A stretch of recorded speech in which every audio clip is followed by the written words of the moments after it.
ಮಹಿಳೆಯೊಬ್ಬಳು ತನ್ನ ಅಕ್ರಮ ಸಂಬಂಧಕ್ಕೆ ಅಡ್ಡವಾಗಿದ್ದ ಪತಿಯನ್ನ ಉಸಿರುಗಟ್ಟಿಸಿ ಕೊಲೆ ಮಾಡಿರುವ ಘಟನೆ ಆಂಧ್ರಪ್ರದೇಶದ ಗುಂಟೂರಿನಲ್ಲಿ ನಡೆದಿದೆ. ಲೋಕಂ ಶಿವನಾಗರಾಜ್ ಮೃತಪಟ್ಟ ವ್ಯಕ್ತಿ ಲಕ್ಷ್ಮೀ ಮಾಧುರಿ ಪತ್ನಿ ಮತ್ತು ಆಕೆಯ ಪ್ರಿಯಕರ ಗೋಪಿ ಬಂಧಿತ ಆರೋಪಿಗಳು. ಮಹಿಳೆಗೆ ಗೋಪಿ ಎಂಬಾತನ ಜೊತೆ ಅಕ್ರಮ ಸಂಬಂಧ ಇತ್ತು.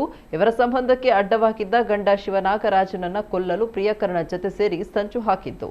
ಪತಿಗೆಂದು ಬಿರಿಯಾನಿ ಸಿದ್ಧಪಡಿಸಿ ಅದರಲ್ಲಿ ನಿದ್ರೆ ಮಾತೆಯ ಪುಡಿಯನ್ನ ಬೆರೆಸಿಕೊಟ್ಟಿದ್ಲು. ಶಿವನಾಗರಾಜು ನಿದ್ರೆಗೆ ಜಾರ್ತಾ ಇದ್ದಂತೆ ಪತ್ನಿ ಮಾಧುರಿ ತನ್ನ ಪ್ರಿಯಕರನನ್ನ ಮನೆಗೆ ಕರೆದಿದ್ದಾಳೆ. ಇಬ್ರು ಸೇರಿ ಮಲಗಿದ್ದ ವ್ಯಕ್ತಿಯ ಮುಖದ ಮೇಲೆ ದಿಂಬು ಇಟ್ಟು ಉಸಿರುಗಟ್ಟಿಸಿ ಕೊಲೆ ಮಾಡಿದ್ದಾರೆ. ಬೆಳಗಿನ ಜಾವ ತನ್ನ ಪತಿ ಹೃದಯಾಘಾತದಿಂದ ಸಾವನ್ನಪ್ಪಿದ್ದಾರೆ ಅಂತ ಅಕ್ಕಪಕ್ಕದ ಮನೆಯವರಿಗೆ ಮಾಹಿತಿ ನೀಡಿದ್ದು. ಮರಣೋತ್ತರ ಪರೀಕ್ಷೆಯ ನಂತರ ಇದು ಸಹಜ ಸಾವು ಅಲ್ಲ ಅಂತ ನಿರ್ಧರಿಸಲಾಯಿತು. ಪತಿಯ ಮೃತದೇಹದ ಬಳಿಯೇ ಪ್ರಿಯಕರನೊಂದಿಗೆ ಅಶ್ಲೀಲ ವಿಡಿಯೋ ವೀಕ್ಷಿಸಿ ಅತಿರೇಕದ ಕೃತ್ಯಗಳನ್ನು ಎಸಗಿದ್ದಾರೆ. ವಿಧಿವಿಜ್ಞಾನ ಪರೀಕ್ಷೆ ಬಳಿಕ ಸತ್ಯ ಬಯಲಾಗಿದ್ದು ಇಬ್ಬರನ್ನ ಕೂಡ ಬಂಧಿಸಲಾಗಿದೆ.